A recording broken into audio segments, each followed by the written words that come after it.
You're listening to Dave the IT Guy, coming to you from an undisclosed location. Do not be afraid. Dave is here to help with all of your security and hacking questions and news. We own them now, and we are in control. Sit back, turn it up, and let's get started in 3, 2, 1. All right, you're right. I am Dave. He's Jason. According to the show, it's Dave the IT Guy, but that's getting ready to come to an end, y'all. I think we talked about this last week, and I want to say thank you to everybody that's supported me for this last year, but this is probably going to be the last time that you're hearing us as Dave the IT Guy, and we're going through some changes, and I've brought Jason on board with us, and we're going to change our show name. We're going to change how we do things, and I'm looking forward to some exciting stuff. So before we jump into it, let me say thank you one more time to our sponsors, 1-800-GOT-JUNK. Our trucks are on your street right now. And headed your way. Goodbye, junk. Hello, relief. Call 1-800-GOT-JUNK. Or visit 1-800-GOT-JUNK.com. Woohoo! 1-800-GOT-JUNK. Hey, guys, thank you for supporting me all throughout 2017. You've been awesome. We've got one more show with you as our sponsor, so we hope that we bring you back in 2018. But without further ado, tonight's show, we're going to be talking about encryption. Now, how do we keep your messages safe, whether it's a text message or an email? And Magic. It is. Did you hear that? It's magic. Magic. Jason says magic. And without further ado, Jason's going to jump in here, and we're going to start talking about what are we doing, what does Jason do, what do I do, what do our clients do, how do we keep our messages safe? So, Jason, if I grabbed your phone right now, what are you doing to keep your text messages safe? Or are you? Honestly, I don't do a lot as far as that goes. I'm a pretty transparent guy. I don't tend to use a lot of cloak and dagger tactics there. But when I have to use encryption, I have my ways of using it. You know, I will admit to a lot of the same on my cell phone. I wasn't really doing a lot up until about June of this year. And then it became apparent that I was going to go out to the Black Hat and DEF CON event as a media person.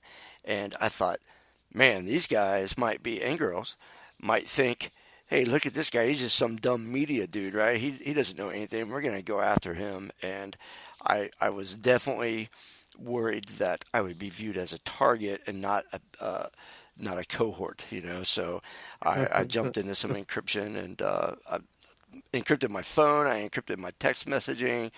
My VPN never got turned off. But in the end, I think I probably was too worried about nothing. I spoke to a guy who first went his first year in DEF CON. He went in there with his phone turned on and everything. So, you know, he ended up on the wall of sheep.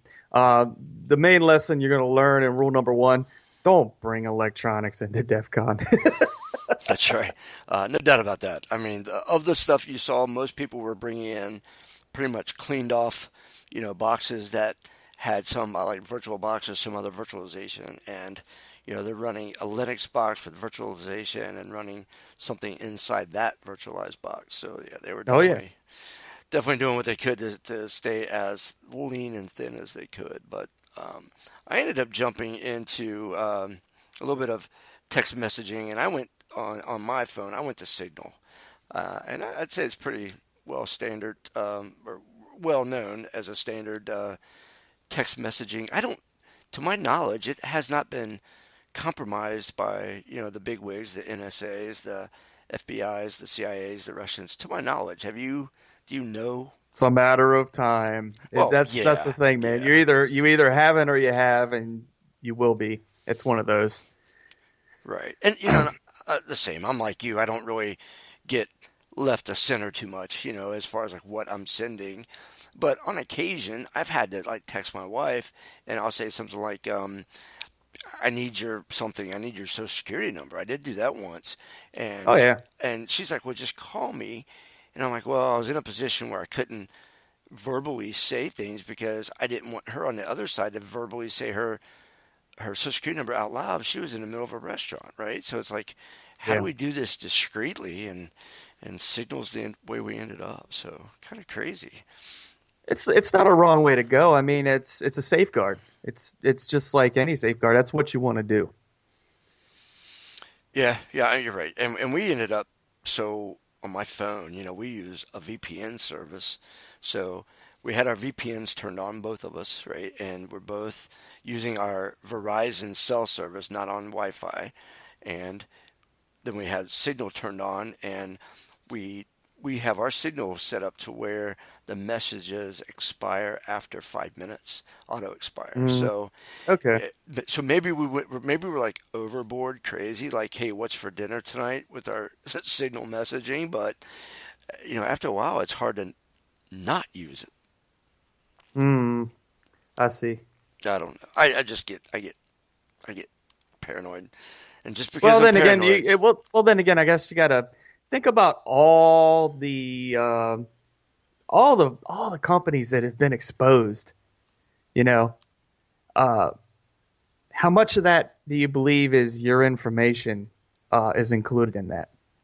So you had ones for healthcare, you had Target, you have Walmart, you have all these different companies that got popped.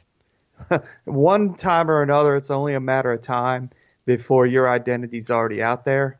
And I'm of the belief that everybody's identity is out there already. Now, I'm not saying, but by saying that, I'm not saying you play it loose.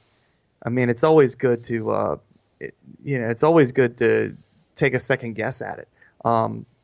But yeah, identity is a lot of people's identities are out there.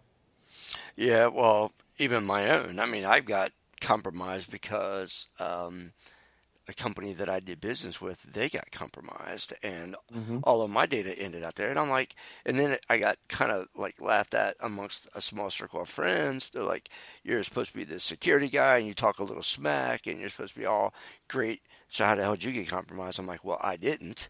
My information was compromised because the company I chose to do business with isn't as good as I am, and they got whacked." So, kind of even no matter how good you are, you're always at the expense of, or at the mercy of the weakest link in your chain, and the people you do business with are most often the weakest link, I Well, I think. don't think it's businesses itself, and I mean that goes back to the different types of attacks. And when we were talking about phishing attacks, it's a human element. We're back at that again. So, and if you look at a lot of how these companies got popped, and it was through phishing. Spear phishing is pretty popular, man, and it's pretty effective for these folks, and it just goes to show you. Yeah, I mean, you're right. There's nothing. Education is the best weapon against all of this stuff, and we can buy $30,000 firewalls and all these other SIM software and all these other tools and things, and hire the best $200,000 a year people, and all it takes is that one person that just missed, slept through the class that one day, Yep. or whatever, they didn't show up that day, and there they are. They are the weakest link. So Yeah. I do want to bring up one service now. So Jason and I were talking a little bit offline about what type of encrypted messaging apps that we want to talk about tonight, and there's a Yep. lot of them out there, and yeah, I don't know. Depending on who you are and where you live and what part of the world you live in, you might have access to some, and you might only have access to others. But how do you know which ones to use? And if you went out and did a search because you don't know, and you find these websites that say the top three of this or the best five of 2017 or this, that, and the other, how do you know that the reviewer knew what he or she was talking about when they did the review, right? And one of the things that I sent to Jason as research for this topic tonight was a list of the top three, and one of those was Telegram. So I don't Yeah. know how many people use Telegram, but Jason, tell everybody else what you were telling me about why Telegram isn't really probably the better option. Well, it's not that. I don't think there's. I think there's a few things that need to be taken into consideration when it comes to Telegram. And one of the things you got to keep in mind is that one, uh, you're dealing with end-to-end encryption when it comes to that. So there's going to be a little bit of taxation that you're going to get from that app. So it may impede the performance of your particular platform, whatever it is, Android, iOS, or what have you.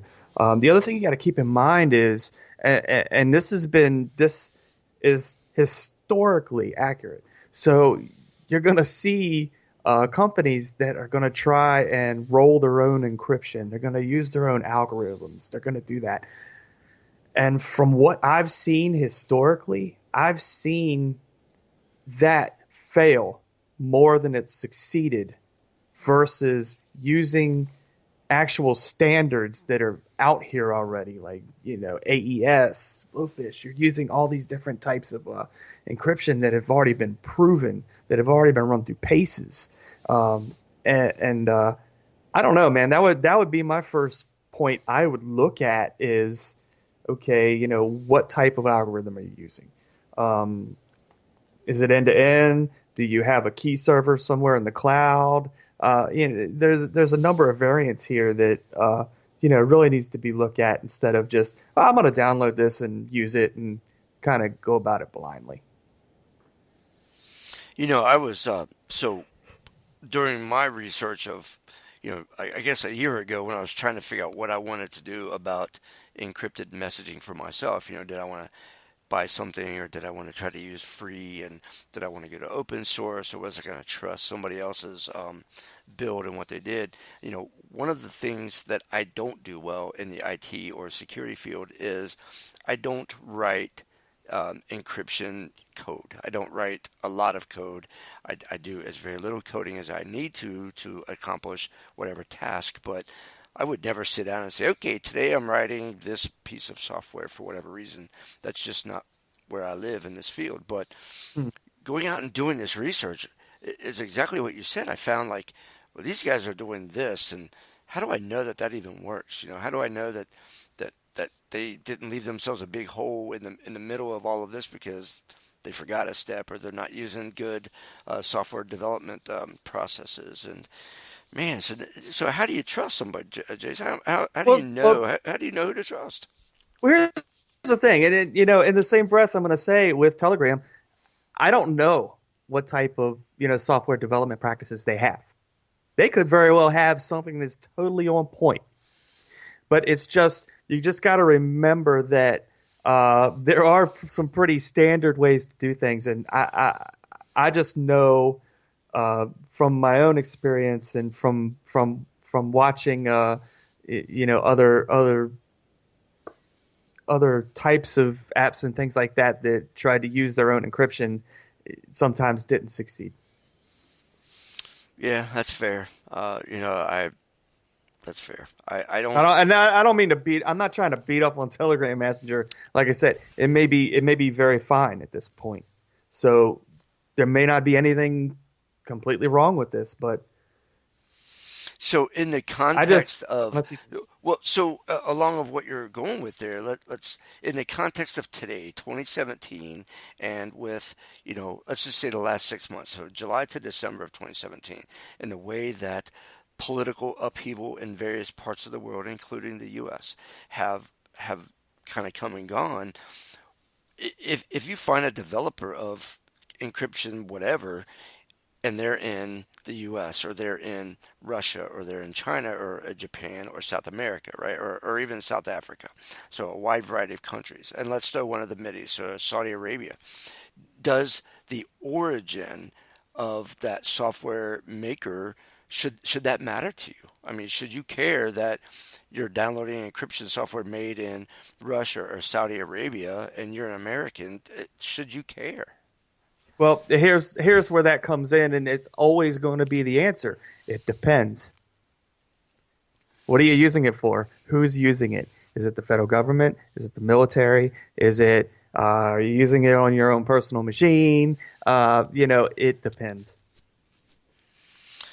You're right. That's the two phrases in IT that I hate the most is should have. That should have worked. And it depends. It depends on what else you do. It'll work, right? So you're right. Those two words are scary. And it is. Yeah, I'm with you. I don't know what else to say about it. But it's up to you to determine. It's kind of a fate thing for yourself. Uh, you really have to work it out, man. It's a risk-based decision that you're going to have to make, you know? It'd be funny is I wonder, not funny, haha, but funny in an odd sort of way. But I wonder what if I were sitting in a business because I have not had to do this from a text messaging perspective, but I wonder what I would have to what what process I would use to do a risk assessment on choosing a an encrypted app provider, an encrypted messaging app provider, and how would I go about qualifying and quantifying Okay, there's a my couple ways. decision? How Well, would there's I a choose couple that? ways, and you got to remember you have frameworks for this. But not on top of that, you have all the best suggestions there. So if you're in the government, you have NIST, and NIST is going to provide you a lot of these IRs and the special publications and such that are going to give you a good idea of what the best practices are going to be for that. And it's the same thing in healthcare. It's the same. It's the same in financial. There's there's all kinds of different frameworks for different types of businesses. So there are resources for that.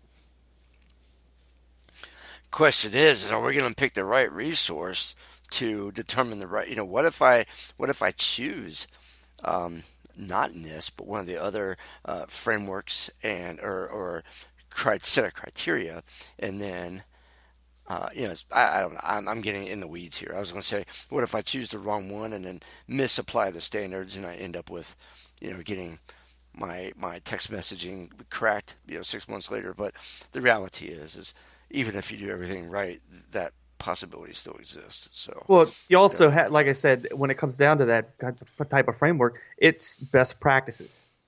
So as long as you're following best practices, this is where you're going to have better luck with these types of things.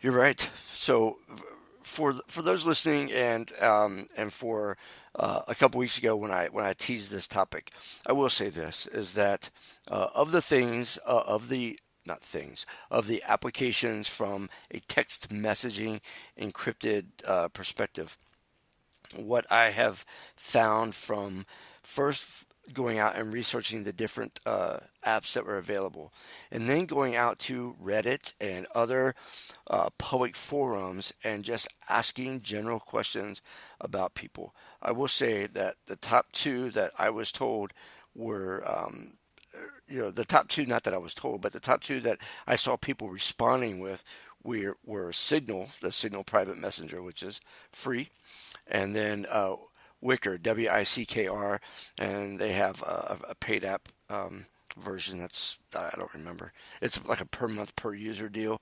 But the Wickr, I think Wickr Me is the freebie for personal. And a lot of people commented that those two were their favorites. Then you got, a lot of onesie twosie stuff here and there.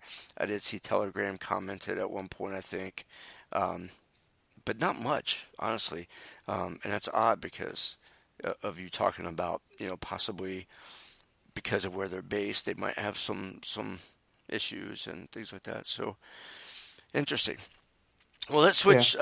So let's switch our focus then. If the first part of messaging is our text messaging, we'll get into let's talk a little bit about encrypting the more well-known stuff that businesses really jump into, and that's email. I mean, Oh, encrypted email absolutely. now lives in almost every vertical of every industry that has technology in it: healthcare, business, Yep. insurance. I mean, just you name it. Some form of regulations there, some form of the need to keep your email private. So Yep. I'm going to start you by, I don't know where this is going to land us, but so let's start at a very 20,000 foot level and say, okay, are you going to use a third party encryption service, that software as a service type of deal for your company, or are you going to bring in your whole the certificate server and use public key infrastructure and manage it yourself? Are you going to run some PGP or a new PGP? Or where are you, Jason, going to start your process for your new company? Well, it's like I said before, and I know you don't want to hear this, but it also depends. So it's going to depend on your budget. It's going to depend on what kind of manpower you have. Do you have people that are going to be able to manage these boxes? You can use encryption as a service, which is EAAS, is encryption as a service. And there are a number of vendors out there that you can use for encryption as a service. And they can actually host stuff for you in AWS or Azure or wherever they might host that type of encryption. Let me see if I can get some examples of this.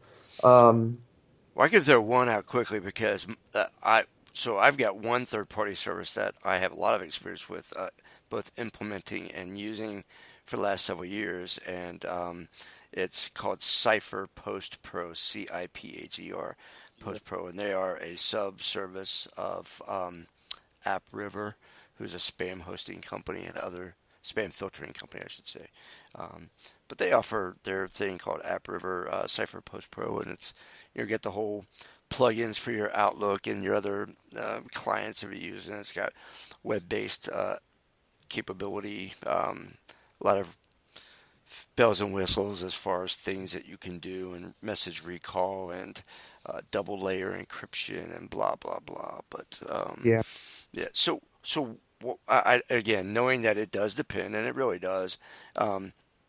Is there, from a technology perspective, or a control? So maybe you're in a HIPAA, or you have SOX or some other legal hold requirements that might be applied against you.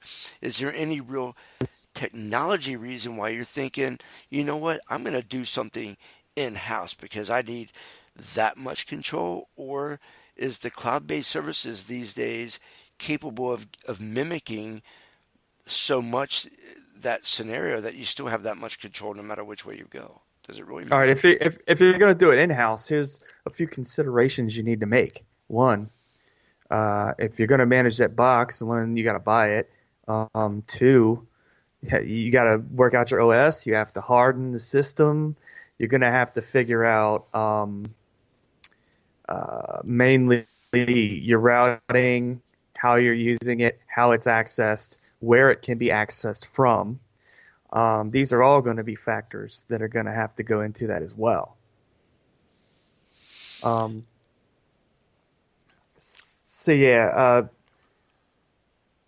Like I said, it all depends. Are you going to do it in-house? Are you going to do it not in-house? If you were just going to do it like encryption as a service, like if you were going to use like Proton Mail or Virtru or, Countermail or, there's a multitude of number of encryption as a service.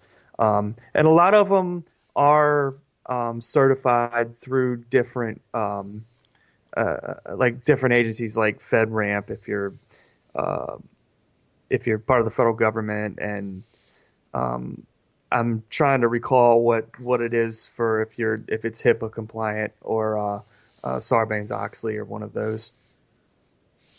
So even while you're thinking of those, what about something like, I think a year or 18 months ago, I don't remember, maybe it's been a little bit longer, my memory's hazy on that topic, but so the freebie services like Gmail, if you log into your Gmail account now, you've got a send secure button there that magically appeared a few months ago.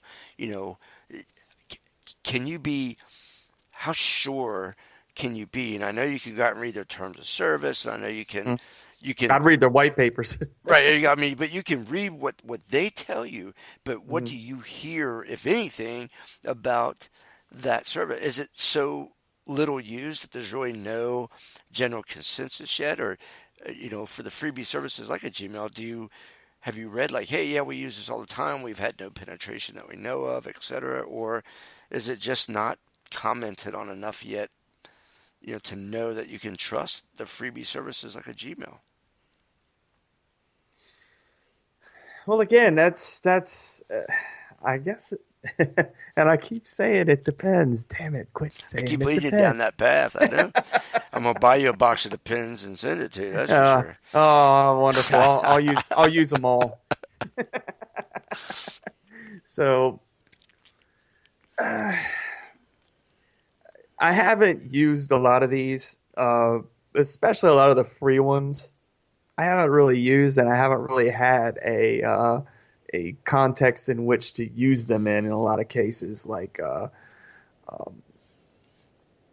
I worked at a job for 10 years where I didn't really pass along much of that information.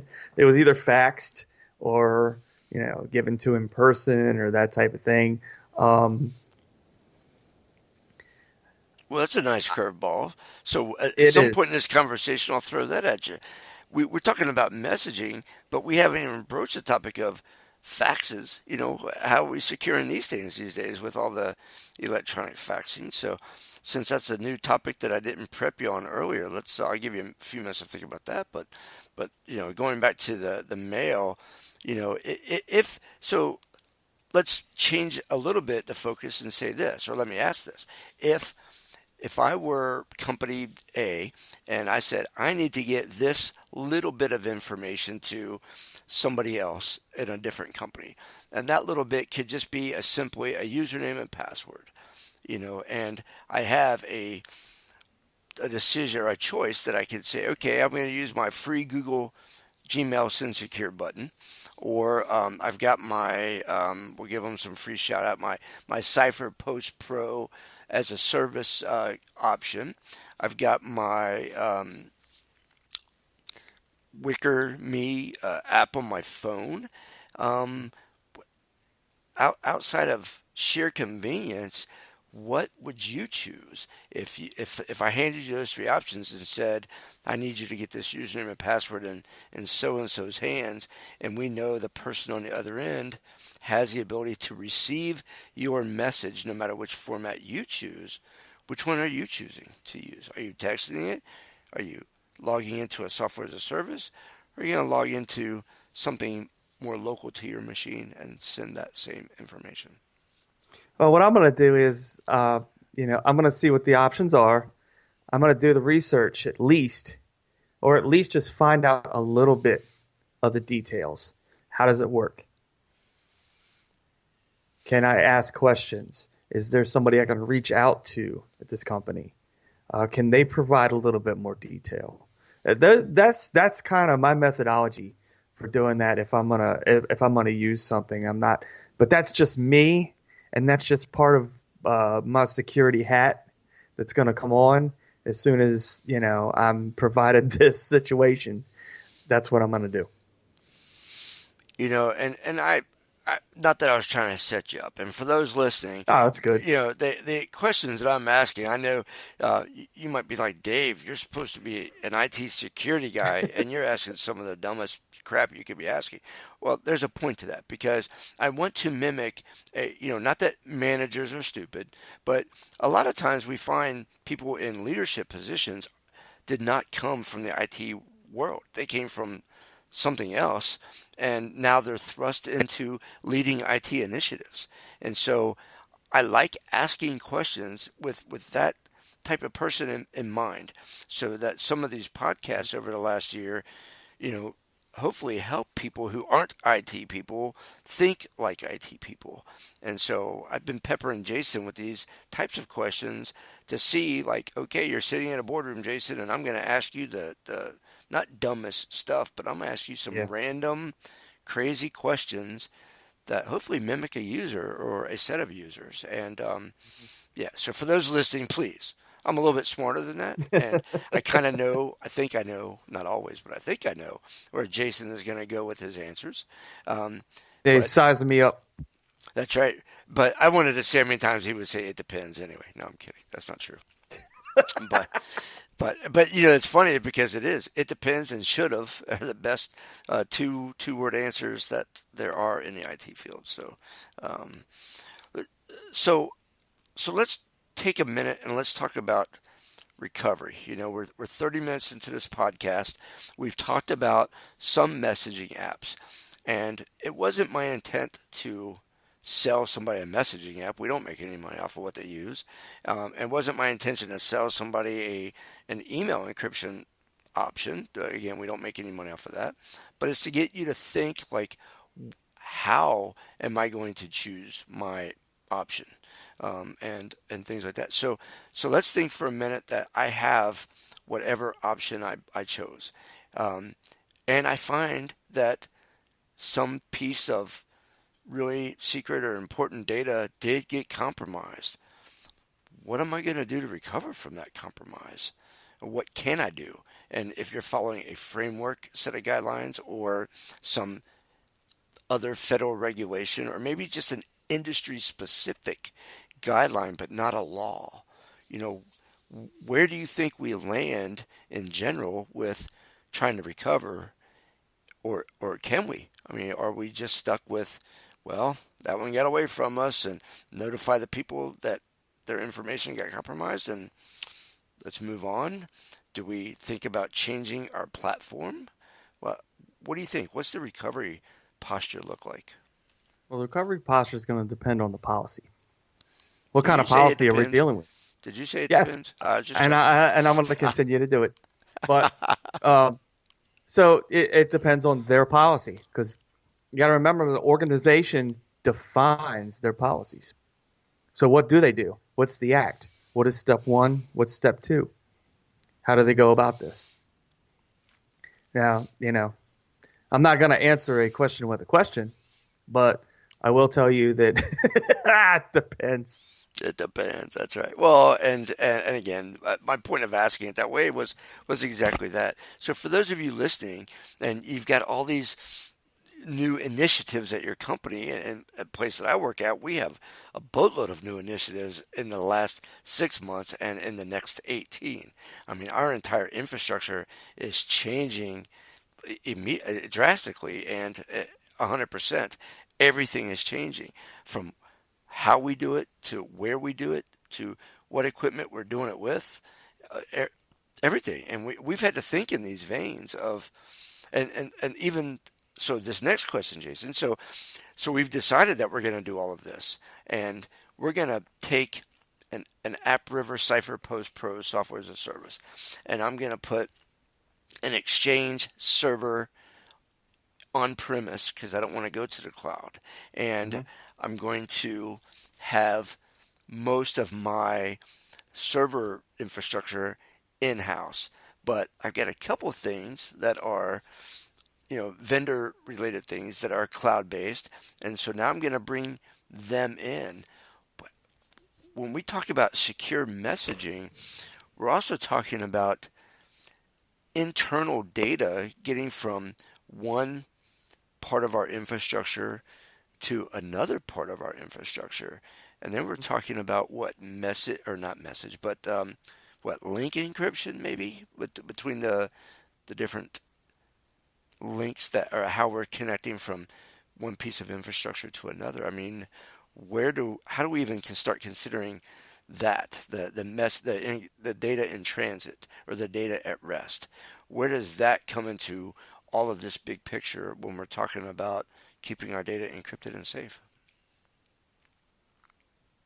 Don't you say it? It depends. It has to be defined though. At whatever organization you're going to deal with here. I know that's a tough question in 30 seconds. It is, and that's a big question. I'm having half a train wreck here, but well, and again, it's not to set Jason up with these. It's really to get us all, including me, because I'm in the midst of this as an IT professional. Like, what didn't I think of yet? What kind of I suggest all these great new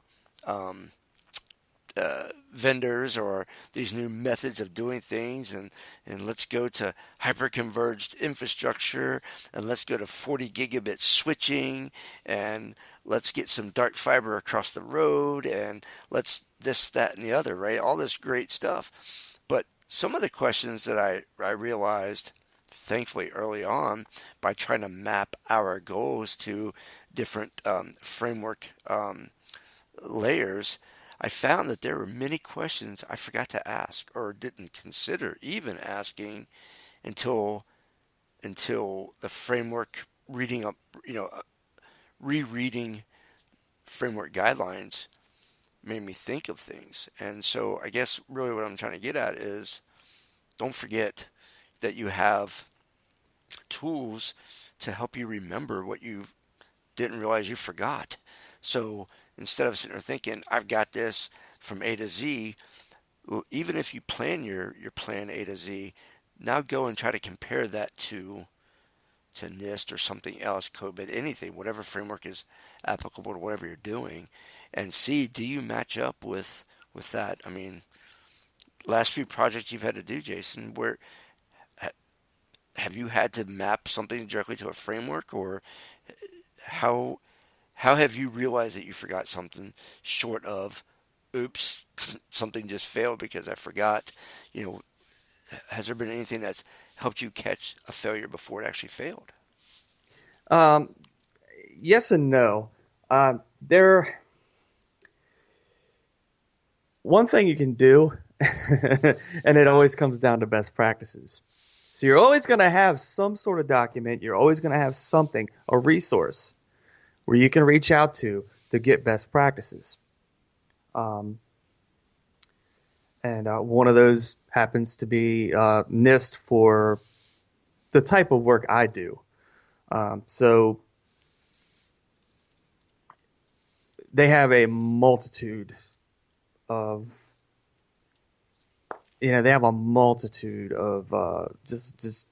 just so much information when it comes to implementing things. Yep, like So I said, much. we had to do, like I said, I completely almost, missed an entire subsection of really important stuff, and the reason I'm kind of being shy or beating around the bush about not being too detailed specific is because this particular application that we put into place is still in beta, right? And I don't want to. We agreed to become a beta site, and I don't want to publicly name it because I don't want attackers coming after us knowing that we implemented that. Now, by saying that, I might be inviting attackers, but what I'll tell you people, and whether you believe me or not, I don't care, is that we got that sucker completely air-gapped. So if you come at us trying to find the beta stuff, you're not going to get to it from the outside. Not that I want you coming at us anyway, but You heard it first, ladies and gentlemen. that's right. That's right. Don't you dare. But if you do, Oh. you're not going to find anything fun anyway. I'll get you some Depends for sticking That's your right. chest out like that. We got you. I know, man. Well, I will say this, and I will do that right now. So just because I'm on the topic, I have in the past. So I have Dave the IT Guy, dtig.net, which is the website that I started with 4 years ago, just kind of blogging topics and just stuff that came up. Or sometimes I didn't really write any groundbreaking information at all, but I read somebody else's stuff and it was so good that the best I could do is kind of make a paragraph of some paraphrase suggestions and then put the link up there for somebody else to go read, because far be it for me to claim the credit for the work, and I'm not going to reinvent the wheel. If some great information's out there, I'm going to just hold it up and say, here, go read this. So anyway, there was a time though that I basically put up a bug bounty challenge. I'm like, if you can take my site down, I will, it was this, that, and the other. And back then I had probably 15 Bitcoin because it was only,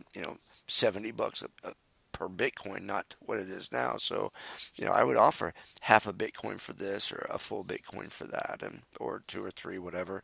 And it was great. I never got fully compromised. And again, knock on wood.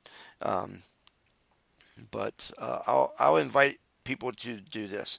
If you can document a compromise on Dave the IT Guy on our website and privately document it, not publicly disclose it, you will get a surprise that you'll just have to trust me that it'll be a good surprise, and I will contact you afterwards. But message me and let me know what that compromise was and how you did it, and at your home or place of business or post office box, you will receive something that you would not be expecting. So, trust me. That Trust sounds me, like loaded. it's right. And I say it's very cryptic, right? Because I want Yeah. to see what people can come up with. But all of that's Just kind send of them a horse head or something. that's right. That's right. Yeah. Say what you want. No. But in this realm of encryption and messaging, everything these days has to be encrypted almost. I mean, we talk about messaging. We briefly talked about faxes, right? So faxes, text messages, emails, shared USB drives. Crap, what else is there? I mean, hopefully people aren't really trying to do the old CD or DVD with encrypted files on it anymore, but I guess it's still possible that you're Sneaker net. doing that. Sneakernet, there you go. Yeah. So let's talk about that. Is anybody using like dark web, sneaker, or is anybody using one of the anonymous types of um, internets, whatever, dark web type of for transport? So is anybody out there using, the dark web to upload files to somewhere for somebody else to go get them? Is anybody using that as a method to keep their stuff secret? Have you heard that at all? I haven't, but I haven't either.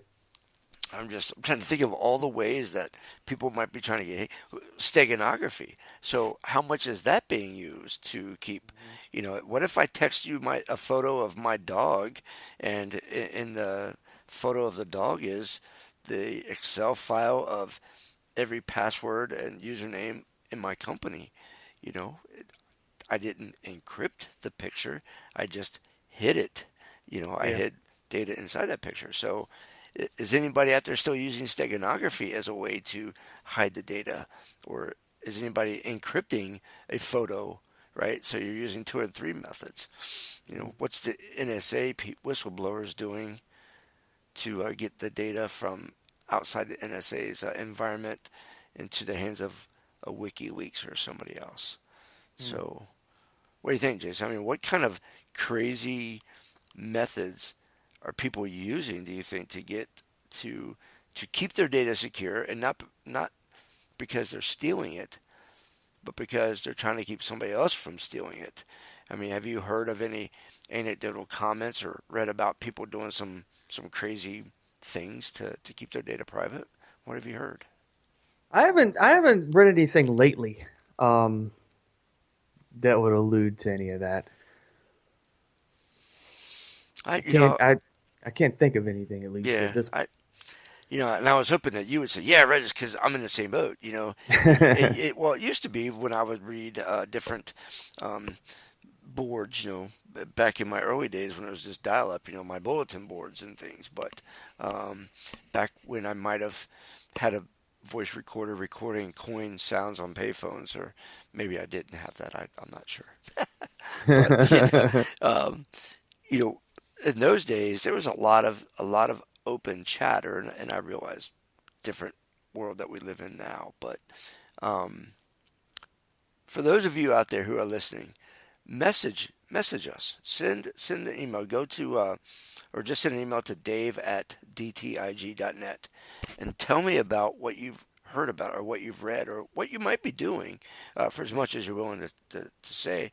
I really would be interested in some of the especially the more creative methods that people are using to try to keep their data safe in transit. It's going from point A to point B. What are you doing to keep it safe? So yeah, Twitter, hit me up, DTIGCINCY. And I'm telling everybody all this, but in reality, Jason and I are going to be choosing a new name for this podcast. And the Dave the IT Guy name is going to kind of be retired, and archives of the show will still be available, but we're going to kind of go in a different direction. So I tell you all that stuff, and then it's all going to change in 2 weeks. So, but use it while you can, and tell us what you've been doing to keep your data safe. And I don't know. Jason, let's talk a little bit about that. So we're going to be changing our show, and we're going to go towards the idea of not so much, maybe not so much topical like this type of topic where it's just kind of a back and forth, and maybe still Yeah. some of this. We're still trying to define what that show is going to look like, but folks, we're going to go towards a structure where we're going to pick a specific something, and we're going to go end to end with it. We're going to start you in the why, and go in the middle with the how and Yeah. the justifications, and at the end the final product or the final whatever to make sure you've done whatever you're supposed to be doing the right way.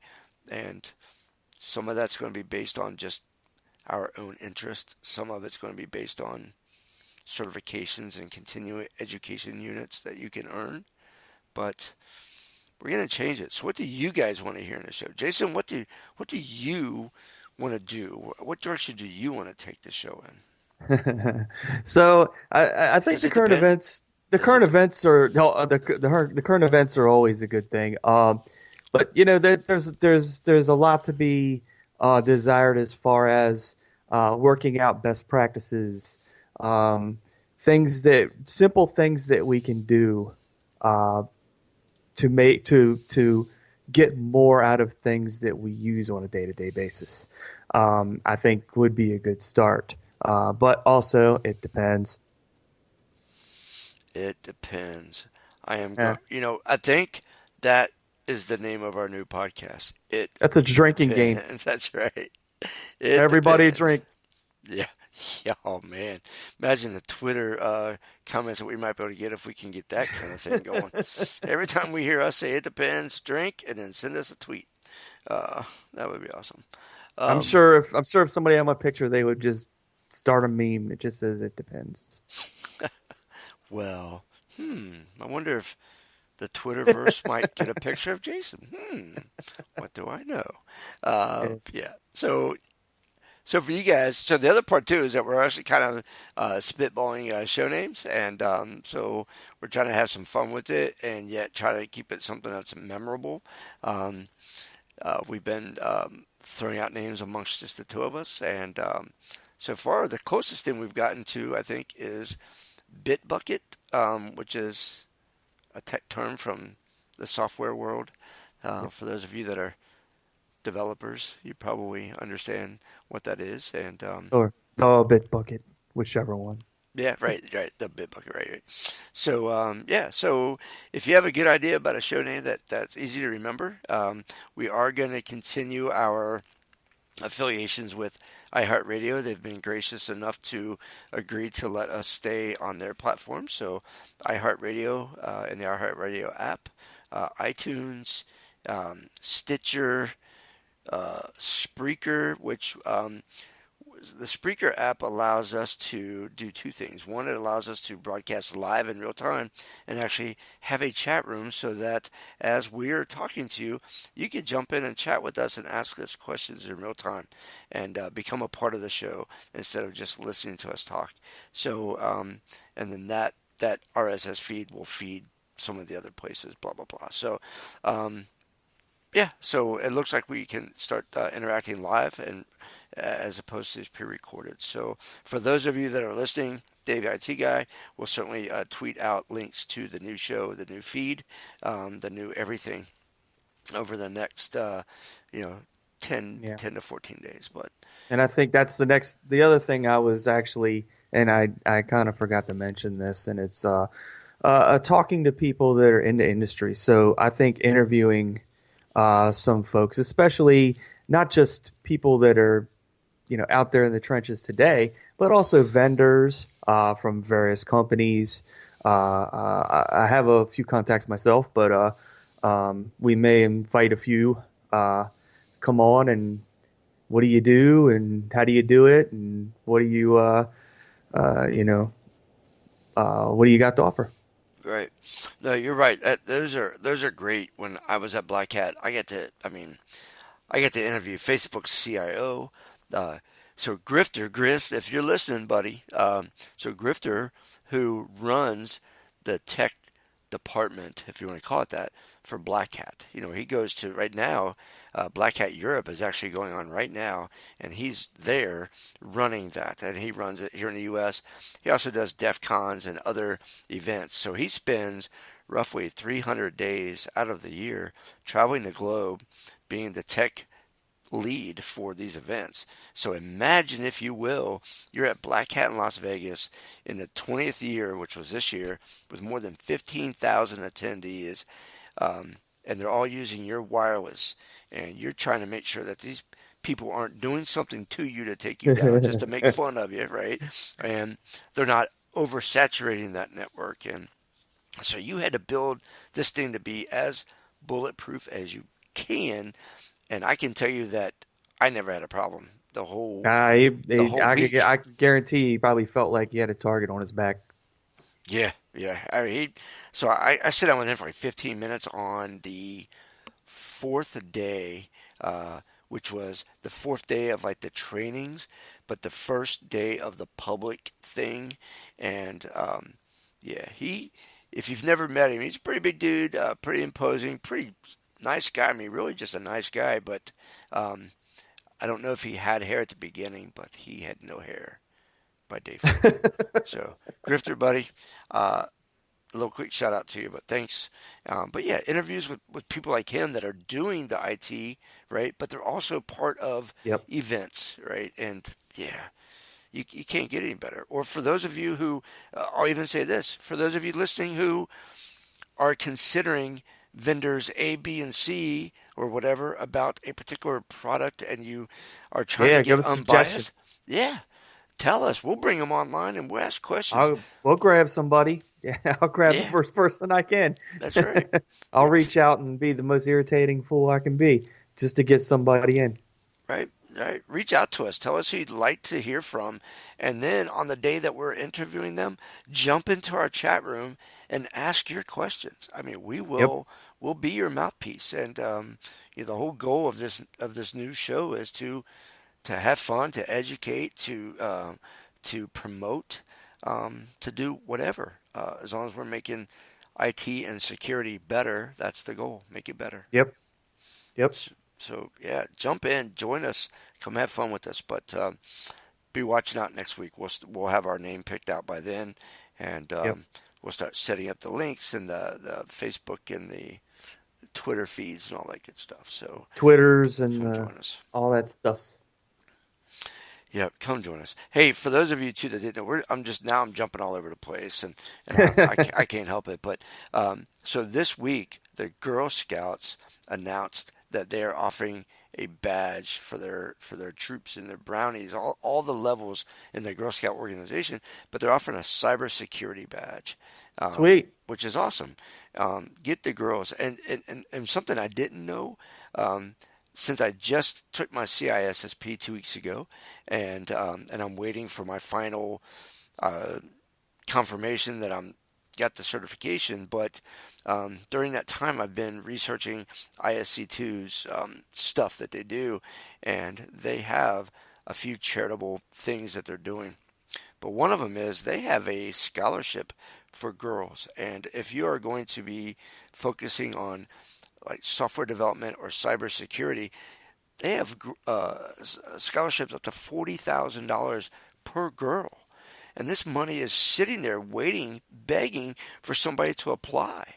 So if you know a young lady, or maybe an old lady, I don't know, but if you know somebody that wants to go to college and they are female and they want to be in the cybersecurity or software field, reach out to us. I'll point you towards all the links. And coming up January 1st to March is the application process for 2018. So my gosh, if you want to be in the cybersecurity field and you're a lady, there's free money waiting.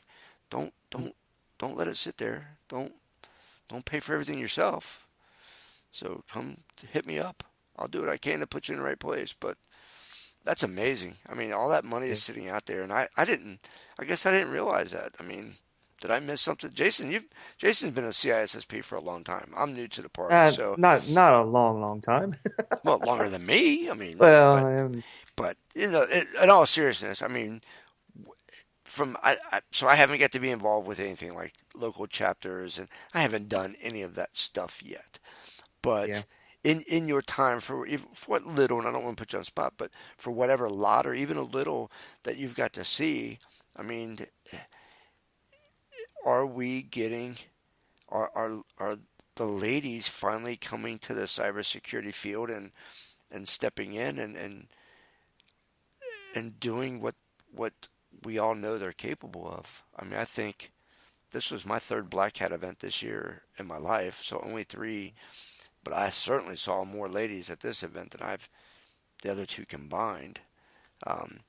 Jason's in D.C. and he's worked around government stuff.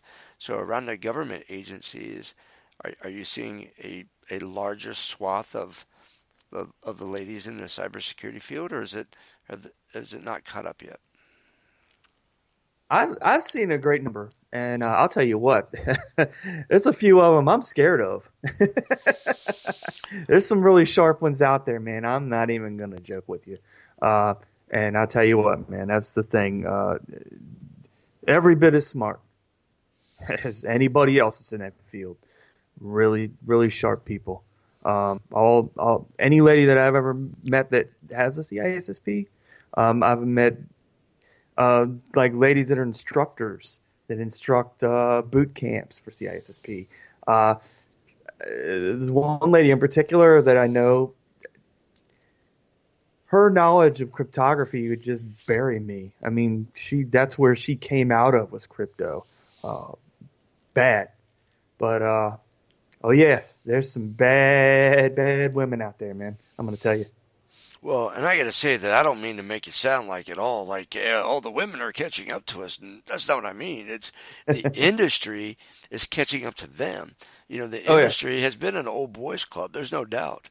And finally, the eyes are getting open. Like, there's some, like you said, some bad mamma jammas out there that are ladies and not guys who have been overlooked far too long. So, hey, ladies, come on, get in this field and help us change it. I mean, make it better. Let's stop these hackers and these federal agencies and everybody else that we need to stop that are doing the bad things, right? I don't mean the good guys, but come help us make it better. Yeah. So we're getting close. We got about 3 minutes left. I want to say thanks again all year long to the 1-800-GOT-JUNK people. They have been awesome for me as an individual, as a podcaster. When iHeartRadio said, hey, we're going to let you come on the air and we're going to get you a couple sponsors, but if you suck and the sponsors leave, then you're gone too, because if you can't hold a sponsor, then you suck too much and we can't do that. And thankfully, the 2 sponsors that they got from me, I've been able to keep. So I want to say thanks to them. Oddly enough, though, my second sponsor, who is part of the Vivanti group here in Cincinnati, all they ever wanted was a link on the website, and that's what we put up. And then we got hooked up with Disney, the Disney company, and some of their subsidiaries. They put together a product called the Circle, which is an internet parental control device for iPhones and other devices and laptops, even for your home. So again, thank you to Disney, but 1-800-GOT-JUNK really stepped up and took a chance. They were the first ones. At least when we got to Disney, I said, hey, look, I've got 2 other sponsors already. Come join the party. And that was easy. But 1-800-GOT-JUNK, they just believed in me. So those guys I have a special love for. If you need their type of service, which is they send a truck to your house, they send 2 drivers, and you point at the stuff in your house, even if it's just a pile of garbage or a pile of clothes, junk that has been sitting in your basement forever that you don't even want to pick up yourself. You point and say, that's what I want to get rid of. They do all the muscle. They carry it out for you, and then they shake your hand nicely and leave your house cleaner than they found it. So if you are trying to clean out your house, it's a good deal. Yeah, 1-800-GOT-JUNK. I'm going to play a quick blurb, and then we're going to be out of here in just a second. 1-800-GOT-JUNK. Our trucks are on your street right now. And headed your way. Goodbye, junk. Hello, relief. Call 1-800-GOT-JUNK. Or visit 1-800-GOT-JUNK.com. Woohoo! 1-800-GET-JUNK. All right. So, Jason, we're just about out of here. So next week, same bat time, Thursday night, 9 o'clock, we're going to record. And that is the last episode that is officially Dave the IT Guy. And it will be... New adventure. Right. Bittersweet for me, but I am excited, to say the least. So, Jason, thanks. Everybody else, thank you for joining in. It is 10 o'clock in the East. We're out of here until next week. Later on. Later on. Good night, everybody.